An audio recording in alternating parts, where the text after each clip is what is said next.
Everyone's born with a home, and most with the possibility of a second. Some people live more in the original one, and some more in the newer one. But everybody lives part of all their time in the first one, and usually more or less time in the second one than they think they do. Some encouraging news for those in the grip of the ebony manual extremity. If you reside in quicksand, at least you don't have to worry over the possibility that asphalt Oxfords will come back in style. An insightful man who has no way to go but down can be minimally thankful being spared the additional stress of having to personally select a direction.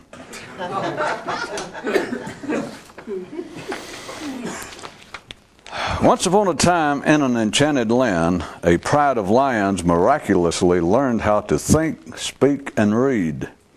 And the first book they found was a mystical work concerning the secret. And after pursuing and pondering it in extensive depth, one of them said, "This great prize, it says, is hidden. What could it be?" And one of them offered, "Something to eat." But they immediately rejected this possibility in that it would be counterproductive to secrete something as basic to survival as food. And after a bit, another lion suggested, "Maybe it's somewhere new to live." But they quickly dismissed this also, inasmuch as they already had all they needed where they were, and any move to another locale would be pointless. After further reflection, it was proposed that maybe the secret had to do with something presently entirely unknown to them. And they had to conclude that if this were so, then by the very fact of them having no existing awareness of whatever it is, and by the fact that they were also living quite well, thank you, without it, that such a secret would not be anything worth knowing about. Yeah. Thus, all in all, with these lions, so it is, all in all, with these lions, about the same as it is with men. And they soon lost interest in the whole idea and let it slide into some dusty corner of their mind to be mostly forgotten. We now pretend to take a commercial break so as to have a slight pause between the item just read and the next one I'm about to read. Pause, pause, pause, pause, pause, pause. And now back to the news. There is yet another version of one mortal creation myth which says that when man was dismissed from the original garden of peace and certainty, Eve managed to take with her knowledge of the secret. And when life realized what had happened, compensated for the oversight by placing in Adam such a lack of interest therein that she never had anyone with whom to share it.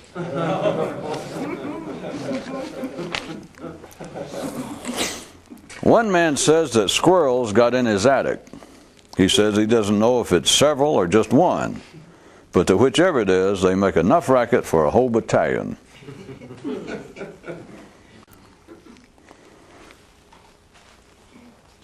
Correlated info. Collateral info. Everyone gets snakes and frogs in their basement. And yes, while they can make their presence known, they're generally not as noisy. One man says that he's taking a survey for life, who wants you to answer the following question. Which do you actually contribute to life? Some product or just talk? He notes that no exceptions have been provided for professionals. One chap who heard of this question immediately wondered whether he should further apply it regarding what he furnished to his own mind. Once upon a time, a feeling of near inescapable apprehension covered the land. And once upon a time, one of the men therein decided to get the hell out. Once upon a time. There was once a race of creatures on one world who would sing a song. You can run from the past and what's on the right. You can run from today and what's down below. You can run from the left and what's up ahead. But you just can't run from what you really are unless you know how. There was once a horrid dragon who hated everything about himself, but especially his innards. See, that's why fashion, bodybuilding, and cosmetic surgery are so popular, along with psychology and religion. Once upon a time, most men continued to not get it. On a distant planet was once a race of beings who developed two distinct types of seeing glasses. One set meant for the physical organs of the body, which to them made everything seem more complicated than it was, and a second set intended for use by the mind, which did the same thing. Yeah, but in one instance, they were unnecessary. Yeah, but so what? Yeah. By talking to one another, passengers on the human train are kept from worrying too much over questions of its destination. And those with no one to talk to always have the various forms of entertainment with which to converse. One man evolved the attitude that if you're going to sleep, do it at night in bed. Then after some time enriched it to read, if you're going to sleep, do it in some other life. And eventually expanded it to, if you're going to sleep, just go ahead and die and be done with it. And just as he was prepared to go even further with it, life stepped in and said, give it a break. And then the man knew he was on the right track. More non-standard mental health news, tips. If you know what you're doing, there's only one use for reason and sanity as a gauge for what you shouldn't be doing. Everyone wants to be comfortable. Elephants want to be comfortable. Eagles want to be comfortable. Alligators want to be comfortable. And men want to be comfortable also. Except for the fact that really conscious men don't. This is why mystical warriors never say, wake me when it's over, because they never want it to be over. Another pretend pause here for another pretend commercial break, so that there'll be a few seconds between the just read item and the upcoming one. So pause, pause, pause, and pause a bit more. And now back to it. One man was very excited when he received a letter that announced, you may already be a big prize winner, until he saw life's name on the return address. Actually, it listed the firm of Fate and Local Conditions, but the man immediately recognized this as just another front for life.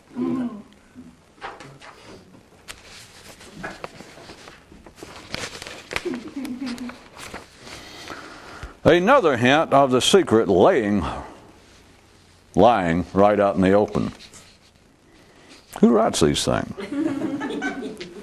What could possibly be more alien to a thinking man's individual, unique personality than the idea of humility?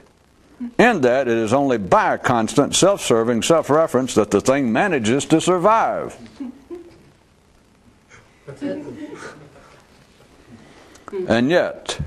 And a yet even deeper aspect in examples such as this is how men fail to notice that all of their notions of hypocrisy, duplicity, irony, and coincidence are but blatant working synonyms for things as they are.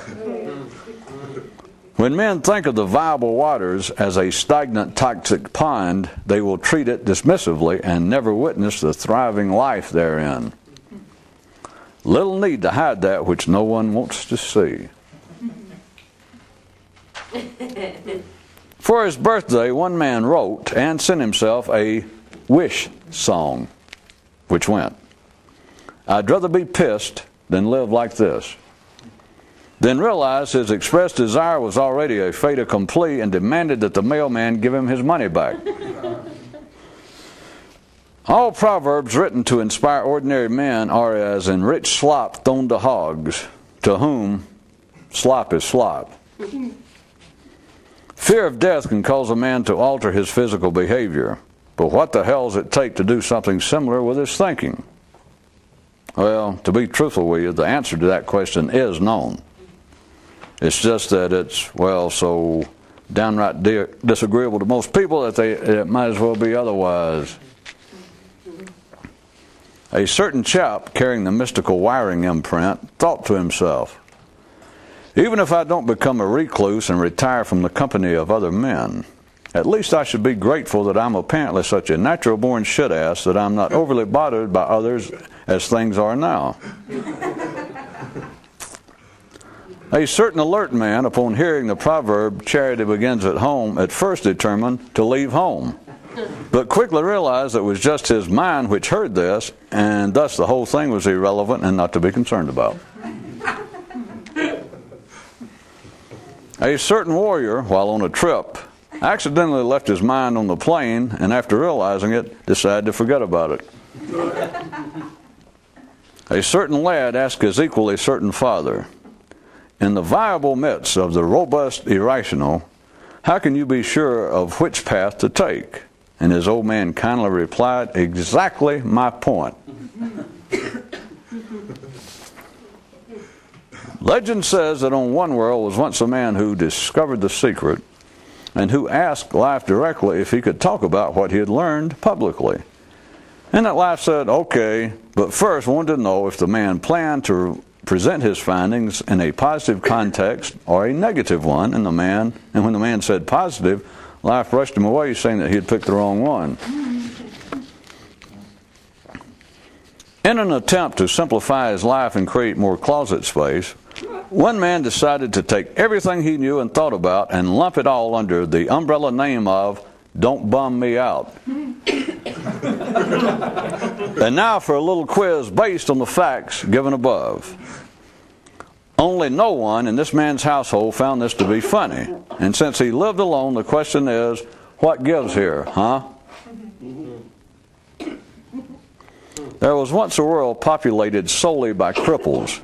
And strange to tell, but everyone's greatest fear was in becoming lame.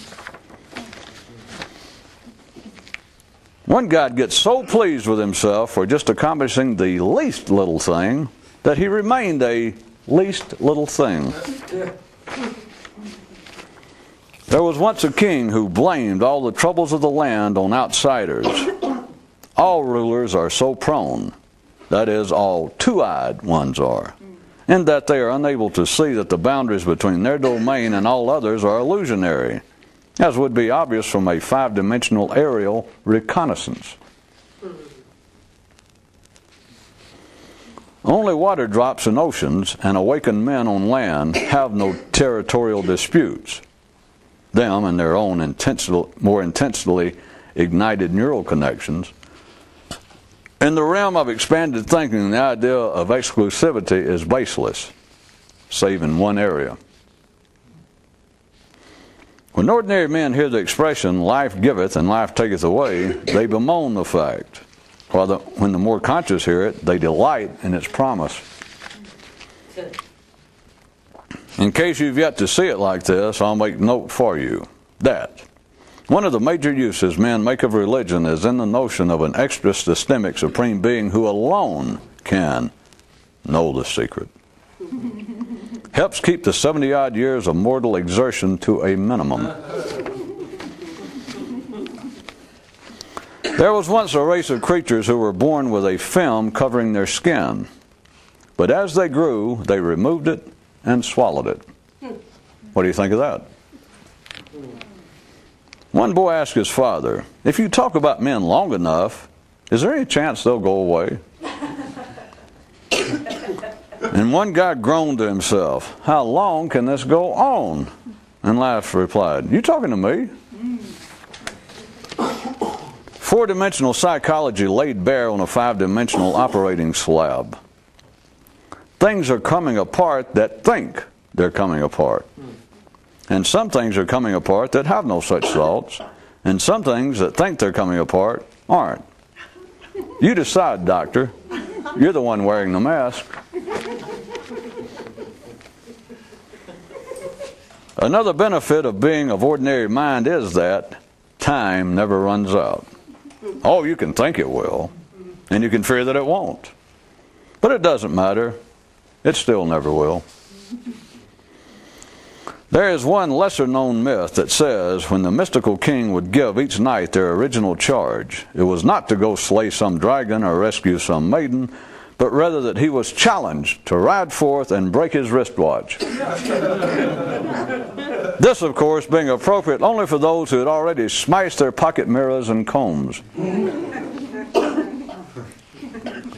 There was once a kingdom that life wished to spare, so it made all the inhabitants find the idea of mental transcendency ridiculous. There was once a world in which the creatures were born with 3 legs, but it didn't work out. They could never decide which one to stand on. If you don't think about it, everybody's stupid. And if you don't think about it, you won't be aware of it or worry about it. There exists a page that's alleged to have come from the very first mystical book to appear on this planet. And perhaps the most intriguing idea presented there is as follows. It says, anything you can say about man is a complete waste of time. Aren't you glad it's just an alleged page? But now on to tonight's good news segment. One man was treated unsuccessfully for 20 years for his illness until he discovered he wasn't ill. It's always happy hour when you get your money's worth. And now for a human interest feature. For the sake of clarity, one man quit speaking to himself. And of your rights, do you sometimes talk about the same thing more than once? Well, bless his heart. Song for ordinary times and ordinary places. On a world such as this, life is too simple for complicated men, and too complicated for simple men. All of this is normal and ordinary, signifying nothing in particular. One man finally arrived at the internal position of so pondering. If we are to conclude that all substances that reach man's brain, such as drugs and alcohol, and distort his thinking, then how are we to categorize his normal neural juices, which do so also? A man asked a mystic, has knowing the secret made you any happier? And the explosive one thought, what a curious question, and how glad I am that I never asked it of myself. And a man wrote the Aha Doctor and asked, what could be more deranged than a priest or some other man of God? And the doctor replied, oh, that's easy, one who takes it seriously. The guy on the street corner was proclaiming, life has a mailing list. Are you on it?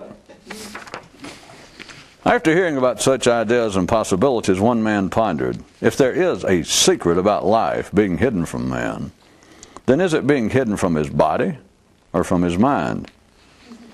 The reason I relate this little gossip is because there is more to his musing right out in the open than the verbiage itself might imply. Just repeat his question to yourself and consider why or how comes it that a man would ask about it in that particular framework. Quoting, is the secret hidden from man's body or from his mind? Which I'm insinuating, of course. What I'm insinuating, of course, is that there's potential explosive info in the inquiry itself. Pop quiz. Quick. What holds reality together? That's right, taking it seriously. Nothing less and nothing more. Now, aren't you glad I asked? Wait, hold up. Pop quiz number 2. Quick. What holds your thinking together? That's right, same thing. And I know you're glad I included that one. Mentally reaching out and being reached for. You can't be touched if you're not home. Believe it or not, but over in another reality, life once had its own TV show. But it bombed big time. And I do mean big time. And I believe I'll leave it to you to think about why. For many years, one man anxiously awaited the arrival of the great mystical leader at his door. Then he began to fear that indeed he might show up. But then as his understanding adequately expanded, he just forgot about it. To try and finally extract all possible meaning from the letter O, one man spent most of a lifetime pondering that of the other 25. Fair remains fair, and if you get this, send me your name and address and I'll send you a check or money order for $19.95. The reason men on earth so commonly dream of going somewhere else after they die is because they were someplace else before they were born. And I don't mean on some other planet. Maybe. Common spiritual beliefs update. The gods do send out angels to travel with priests and psychologists on their journey. But as far as anything or anybody to assist mystics, you can forget it. And some of you old soreheads still expect all news to be bad news. Some hints on self-protection that some may find agreeable and welcome. If you stay upset over how far everyone else is from the secret, you reduce the chances substantially of you ever seeing it. When good news comes to sheep and piggies, it comes by the truckload.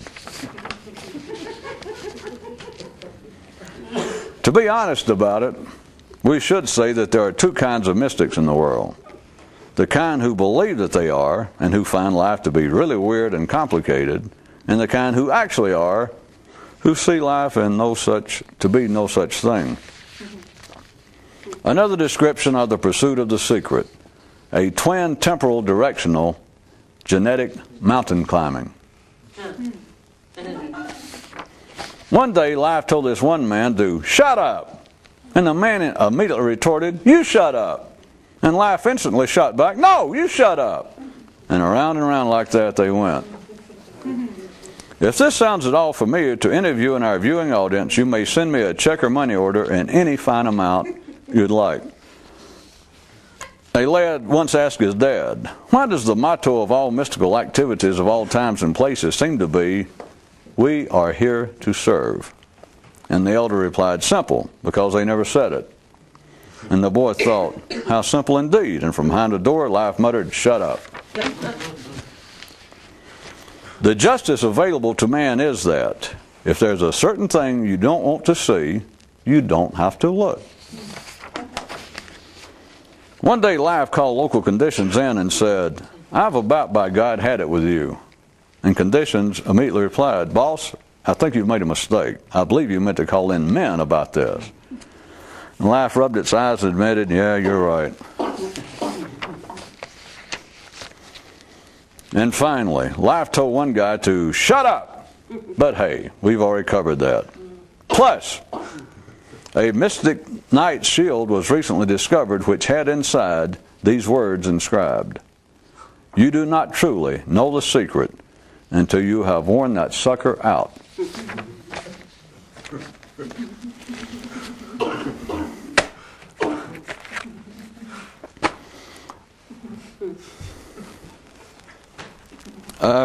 Since there is no directly telling of the secret, how about some additional super duper pointing out? I just don't know that you've ever heard it expressed directly like this. No big deal. But there's one way to know for sure that you're not on the right track.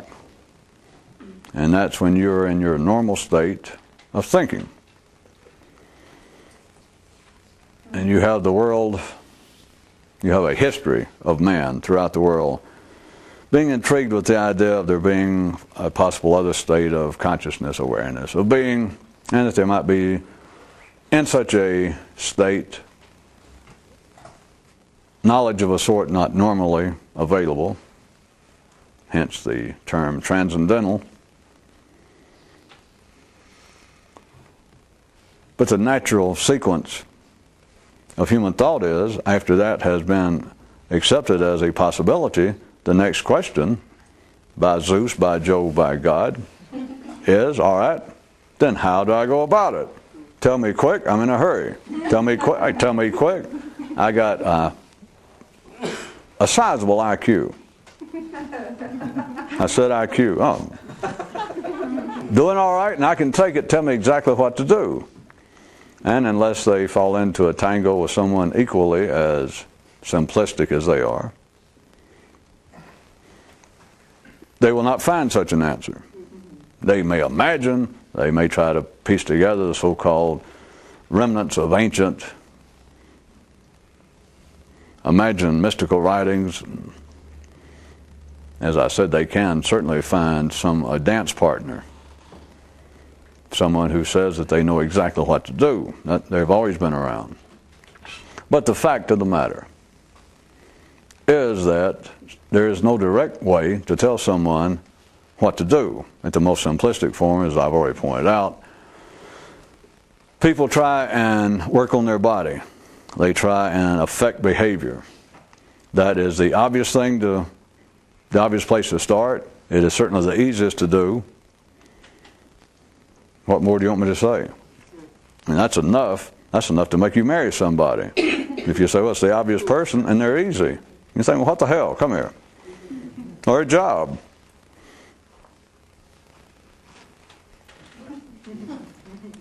I was leaving it to you to put water in that concentrated metaphor and bring it back to its true volume. At any rate, that is about all that people ask for in life, even the weekend would be mystics. So tell me what to do. I'm in a hurry. I got a weekend. But tell me what to do. And so the idea of affecting behavior. Well, I see that you are smoking. Quit smoking. That's the main thing. And of course, they don't smoke. There'll be any other number of main things. Do you drink? Well, socially. There is no, I'm sorry, you'll have to stop. Do you ever curse? Well, I'm sorry. You don't engage in sex, do you? All you got to do is point that out, and most people, that could be looked at sort of a backdoor approach. That is an operational definition and identification without benefit of having to sedate the animal and tag it and then keep track of it with some sort of radio beeper around its neck. That is one way to absolutely identify weekend would-be mystics. Dilettantes is that they're satisfied with whatever you tell them to do regarding behavior. And they go, by God, I knew it. I just knew that if I quit drinking, I knew I had to. I mean, I was just sure of it all these years. I was trying to be more conscious and think great, expanded, transcendental thoughts. And I just knew that staying stoned and half drugged all the time, I just knew that wasn't a thing to do. But by God, I'm glad I met somebody of your ilk to tell me that. You do not have to tag the person. No need to put them under, and you can keep track of them quite easily from then henceforth. I know even to zoologists they say that all black bears look more or less alike, and therefore they have to tag them to keep track of any particular one. Weekend mystics is no matter whether they look alike or not. If you say, well, the main thing you should do, are you right-handed? Well, yes, I am. Start using your left hand all of the time. And I mean all of the time, starting now. Next. And if they go, my God, I never thought about it. Of course, they're even, if you want a refinement of this, they're even more deeply addicted, hooked, and simple-minded if they not only will go, my God, I never thought of that, but then if you see them sort of roll their little eyes off and like, oh, that has some sort of metaphorical significance behind it. I just don't know what it is, but I know it's there, then you got them. If you have any doubt, there shouldn't be any doubt after all I've said, but if you have any doubt, go ahead and snap their photograph and go inside to your secret chamber and sit it right next to a head-on shot of a sheep and look at both of their eyes. And I think it'll become clear. Just be sure that you do not. Be sure that you get a picture of a sheep and not a mirror. No. Amen. We don't want to get things too complicated. So, if you cannot, there's a news I'm tonight about a man who, in an attempt to clarify things, to clear up many things, and whatever it was about his need for additional closet space, but he decided to absolutely extract all possible meaning and significance from the letter O. But he went about it in this manner. He spent the better part of a lifetime struggling, attempting to do the same thing with the other 25. And that would be only someone of a bovine-based mentality who would have the nerve to raise objections to that. I'm glad I said that before anyone went. Point of order. Because at first your mind might say, well, if you're going to try and extract, to wring out every possible ounce of meaning and significance from the letter O, why not work directly on the letter O? Am I alone here being rational and sane? Why not do that? What's the idea of saying that a man went about it by spending the better part of a lifetime attempting to do the same? I'll go ahead and add this. Attempting to do the same and thus eliminate from any further consideration the other 25 letters. Everything in the sequence of rational thought would tell you that that is irrational. And to that I can only say, you still don't get it. Well, perhaps some of you up front row got it, but figuratively speaking, you still don't get it. If the secret cannot be directly told, then what else are you going to ask for? What better way to go about it than to absolutely wear out everything else? To look up everyone else's dress, to smoosh, which is a technical term for break and smash, every other thing you've ever thought about, every other possibility. If you can exclude everything that is not the secret, what are you left with? And the ways that you can go about that immediately. Except notice how simple it is, and notice how it just, your mind, as pithy, as adhesively, as clutching, as sly as your mind, as you may think your mind is, as soon as I point this out, notice it has the miraculous ability to instantaneously turn into a duck's back. Because given the fact, and it is a fact that not only you should take as given, but you should take, that the secret cannot be directly told, and you waste your time waiting for that knock on the door. It'll be a dark, stormy night, sometime well after midnight, and that knock, and you suddenly get the chills and you know it, and you go there. Of course, I don't want to run it and describe him in any physical detail. Probably a hooded type figure. Maybe you see a gleam in one eye in the dark, and you know it's the great mystical leader. And he says something to the effect, the time has come for me to contact you. And at least he says something like, kind of hit you on the arm and go, we've been watching, you're on it now. And then just gone. I just hate for all of you, or too many people, to stay at home and ruin your social life waiting for this to occur. I mean, it's a shame that the fellow that I told you about is now gone on to that great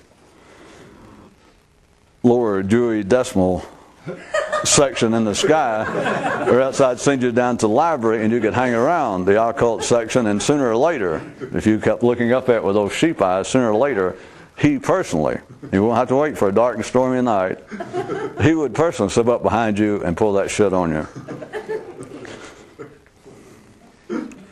He always said that he felt like he made a lot of people happy that would have otherwise been sort of disoriented and discouraged, that all their readings on the occult arts never got him anywhere. Now, all it took was him, between perusing where it was that he hung out reading, he would just periodically go up somewhere in that section. We've been watching. He'd pat him on the back. He said, don't turn around. He'd stand behind him and said, don't turn around. He said, but I want you to know we have been well aware of your interest and efforts. Shh. Now don't move for 2 minutes. I know I tell it, and I know they'll get laughter that verges on the derisive, even if you do not intend it. And I don't know whether he deserves it. I don't know whether the whole situation deserves it. I'm saying I don't know, figuratively speaking. Try to throw it on you. Does it deserve it? Was any harm done? I'm sorry, that's kind of questions for children. I keep forgetting who's here. So, if it cannot be told directly, then what are you left with? And I was going to point out, I would give you a very easy description of it. Not near as complicated, potentially, at least verbally, apparently verbally so, is saying that a man decided to wring every possible ounce of potential significance, meaning, and meaning from the letter O, by going through all the other 25 letters and doing the same to them, because that would work. But that sounds at least surely metaphorical. But this is non-metaphorical. That if you cannot directly approach the secret, if it cannot be directly revealed, if it can't be directly told, and you accept that, you don't have to accept it because I've said it, because most of you are over 12 or 14 years old and been fooling around with it for a while. And so give yourself some credit for facing up to the harsh realities. They're actually soft. But when you see them in even numbered dimensions, they always appear to be hard. So if it cannot be directly told, then I'm going to tell you directly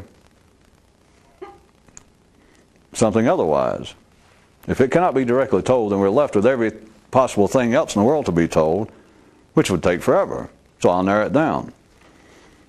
But notice again now, any of you who can feel, it's only neuroscience that says that the brain has no feeling.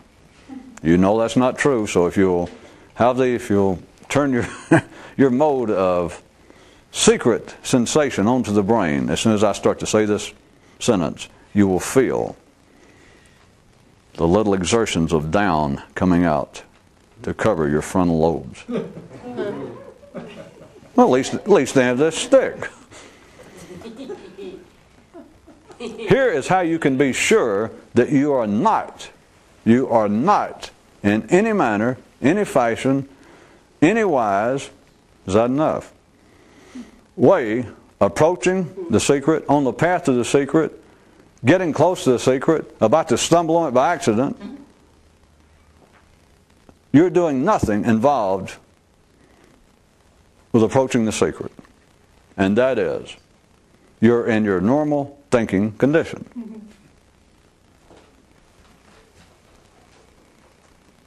And any good, rational, solid mind hears that and goes, quack, quack.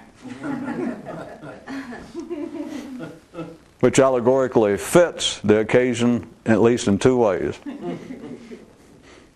I'm pointing out that the mind, once it hears something like that, takes on all of the aspects of a duck's back. Plus, any sane mind would hear that and go, what a bunch of insanity.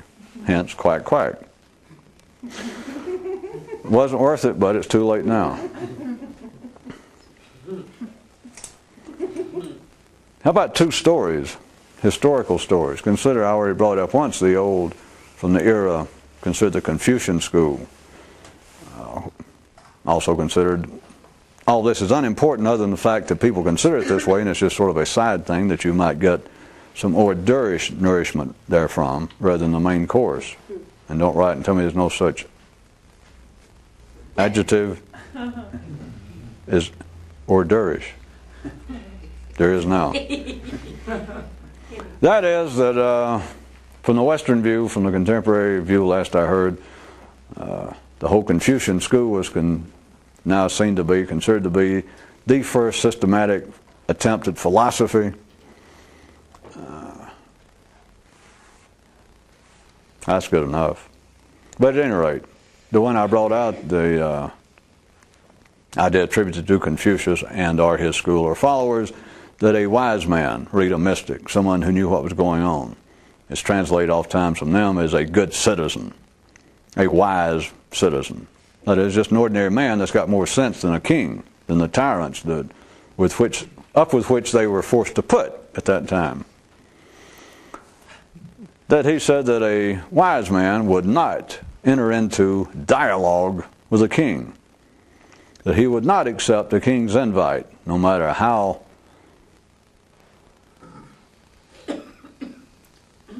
filled with flourish and smoke up your drawers filigree, that a king, the kind of things, the obvious one has always been that the king presents himself as being an enlightened ruler himself, a man of no mean intellectual mean.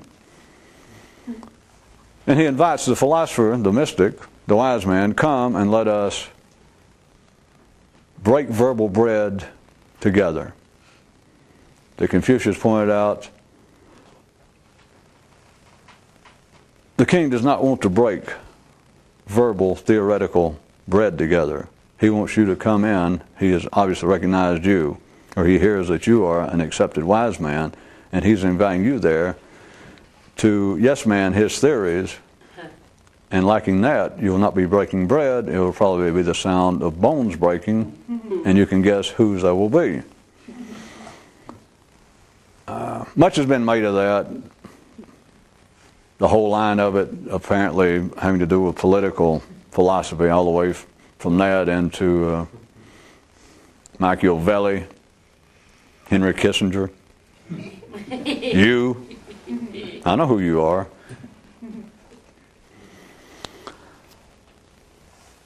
And then it's even pondered sometimes by those that look for something deeper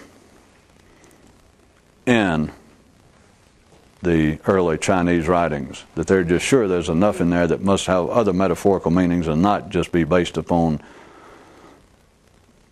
theories of how to run a government. And if that be so, what's the whole point? We've been through some of this, so I'm going to do it again.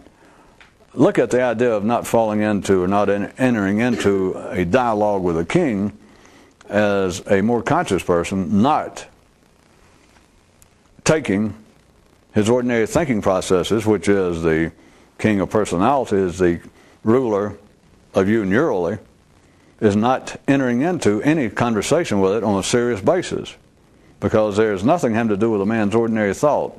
Does it matter which thought we're talking about? Can you read my lips? I said no ordinary thought that has any significance except to ordinary affairs. And so anything that your mind has thought about, anything that your mind wants to enter into a dialogue, although you don't look at it that way, it's just whatever you think, well, wait a minute, some of these ideas I find interesting. Are you serious? I am so delighted. I'm saying all this generically. The man says, I should write a news item about that, at least you took it too personally, which I hope you did. The man goes, all right, I'll make it up on the spot. A man goes to visit a well-known, reputed mystic, and after reading some of his writings, after hearing him speak for a while, he requests a private audience, approaches the man and says, after reading your writings, after hearing I must tell you,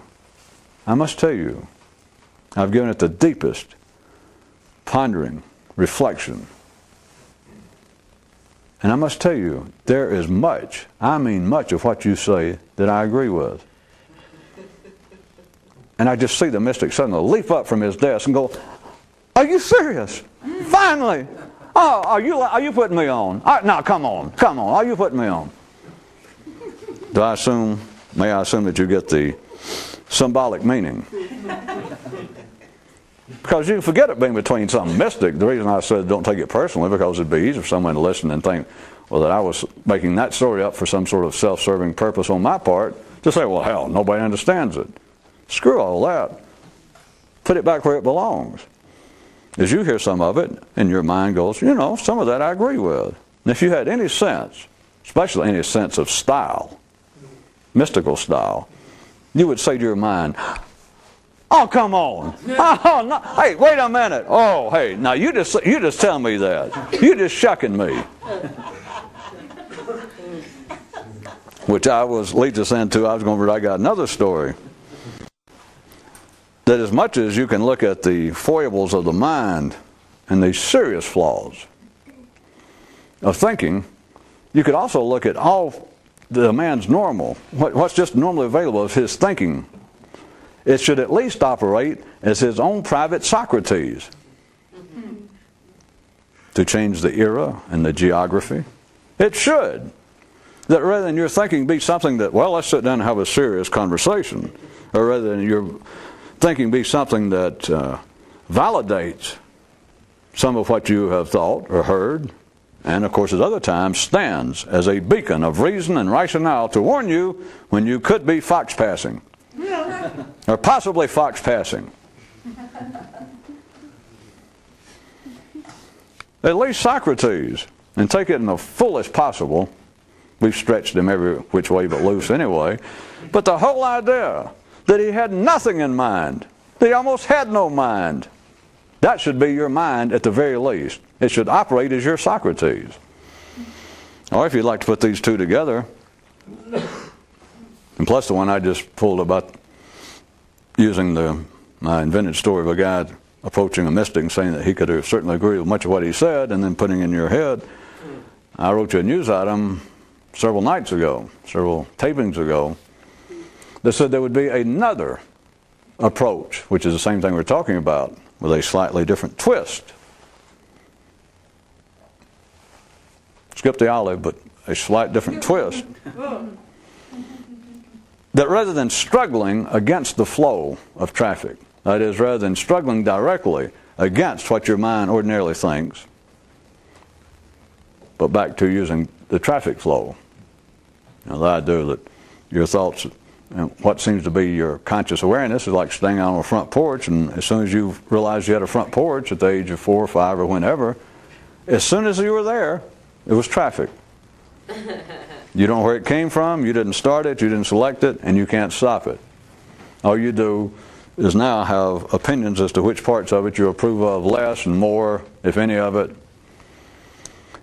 So looking at that as a man's thinking processes, then rather than directly trying to struggle with it, such as trying to stop thoughts, such as trying to meditate, I knew that. Now somebody made me say that.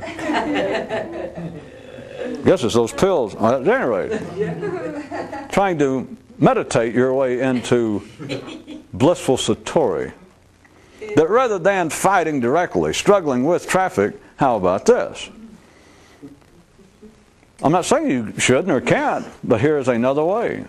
It's just reach out and grab the back bumper of the nearest passing car, hang on to it as boisterously as possible until you get tired of it, until it drops you. And as you're being dragged along, shout out with sham enthusiasm about how you're in favor of it. Which is the same thing, if you can hear it, as your mind says, or the man says to the mystic, whichever one you like. After thoughtful consideration, I can certainly agree with much of what you say. Okay. Wait a minute. Wait a minute. No, come on, kid. You're putting me on. You're just saying that.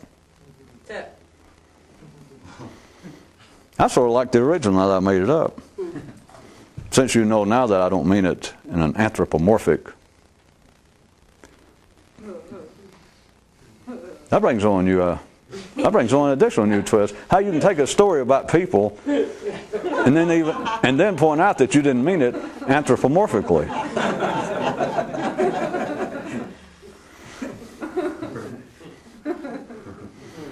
If there was any justice, I'd stop right there.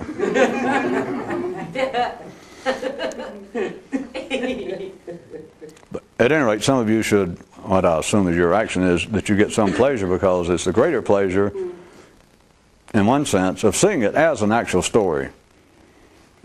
Because think about it just for a second, since you know it's not an actual story, and I was not referring to me, and I was not referring to you, that I was actually referring to the neural processes, the possibility between your ordinary view from the porch and what the noises traffic seems to make. But back to what has appeared to be the story. Think about it. I didn't build it up enough just making it up on the spot.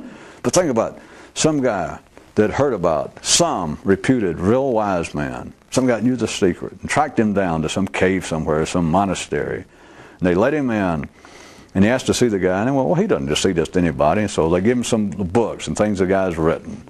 So the boy stays there, the man, for several weeks or months. And he reads it and gets more and more absorbed. And then that's sort of a test, evidently. And after he'd stayed there several months, they said, all right, every such and such night, he speaks to the monks privately. And he said that you can slip in the back coming this Thursday, and you can hear, and we'll see what happens. And so he lets him do that for several months. And the guy's just more and more intrigued. He thinks, this is it. And finally, somebody comes to him and says, well, since you have gone through all this, the head man says he'll see you tonight. Be in his room, knock on his door at 10 o'clock. So the guy goes there and he knocks. It's kind of dark, just a candle, and he goes in. And the mystic says, have a seat, and the guy sits down. And the mystic's sitting there at the desk, and the mystic kind of goes. And the man goes, this has been the damnedest, whether it's been 4 or 5 months of my life. The reading of all your writings, and then the hearing of you speak personally. And what's weird is there's so much of it, so much of what you say I agree with. And the mystic leaps up and knocks his desk over. Don't make me go through it anymore. With the worst pseudo-dramatic display of sincerity. You don't mean it! Are you serious? Now, come on, kid, you're shitting me. You're just saying that'd make me feel good, an old man or whatever. Think about if you were the guy. Think about that you were that you meant it in all sincerity, all this, and you felt this is the highlight of my life. I finally arrived, and you suddenly think, uh-oh, I'm not sure what happened, but if I'm not badly mistaken, I've blown the whole mother. Because he just leaps, and maybe pulls out some of his hair and goes, no, you can't mean that. Oh, and maybe he falls down. How about this? He falls on his knees and grabs you as you're still sitting there by your knees and goes, oh, and he puts his head on your knees. Oh.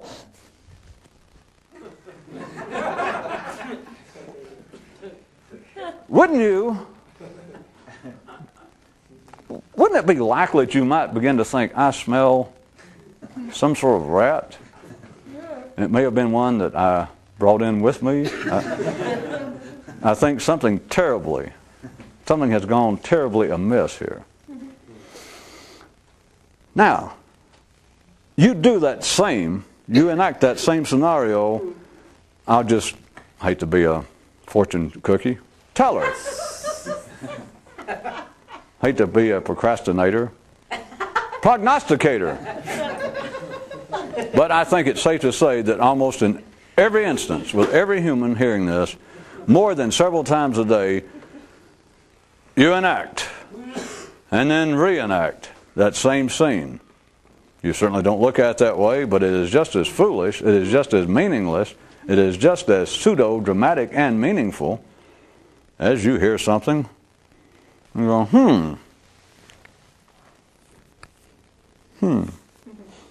Now at the ordinary level, this is itself irrelevant.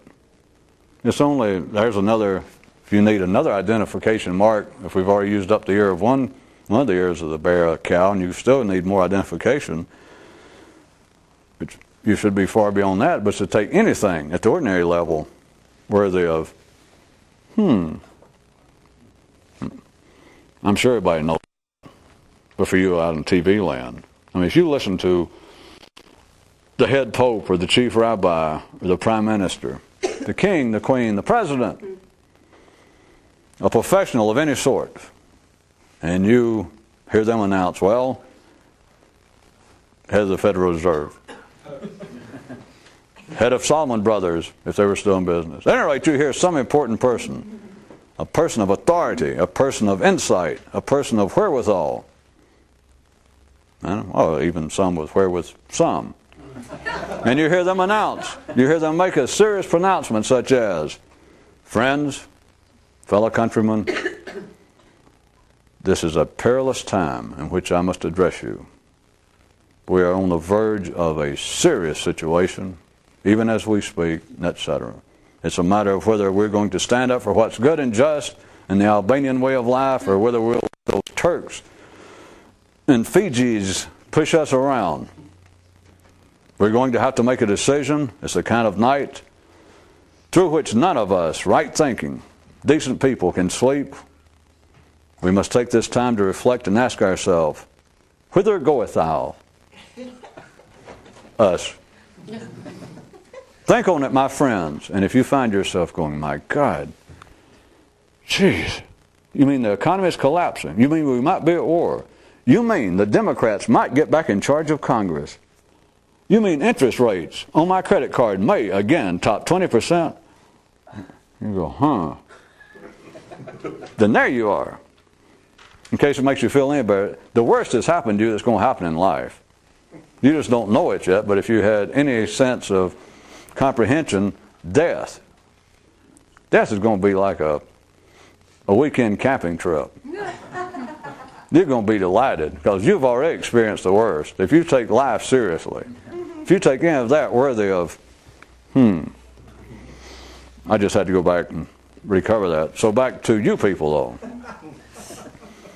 Past that level, we'll assume that you understand that life is life and there's nothing more to say. Then, you're into areas that you would consider to be extraordinary to life, or beyond the normal civil limits, civil level.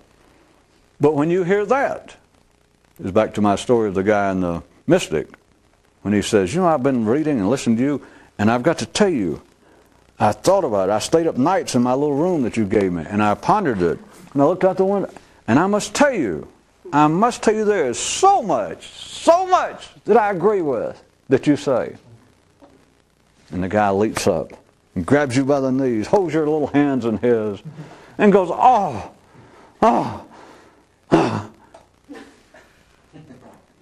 See, what you just did in that story, if you'd been the kid, was that you heard something that you considered to be extraordinary information. And let's say that it had the possibility. There's no such thing as extraordinary info per se. It's not in and of itself. It's whether you can hear it or not. But that you heard what you considered to be. You heard, is when I drew the story that way, the context was such that here it was. All the physical trappings, the reputation of the man. And that was you had been sitting and reading what he wrote, listening to it, and all the while going, And then when offered the possibility, what you related to him was your because you said, blessed sir, O awakened one, after hearing your words, I must tell you, after deep reflection, there is so much, I mean so much, with which I agree.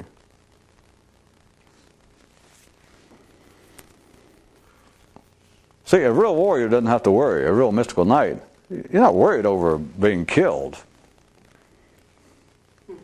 You're worried that you're going to get caught out in the rain going,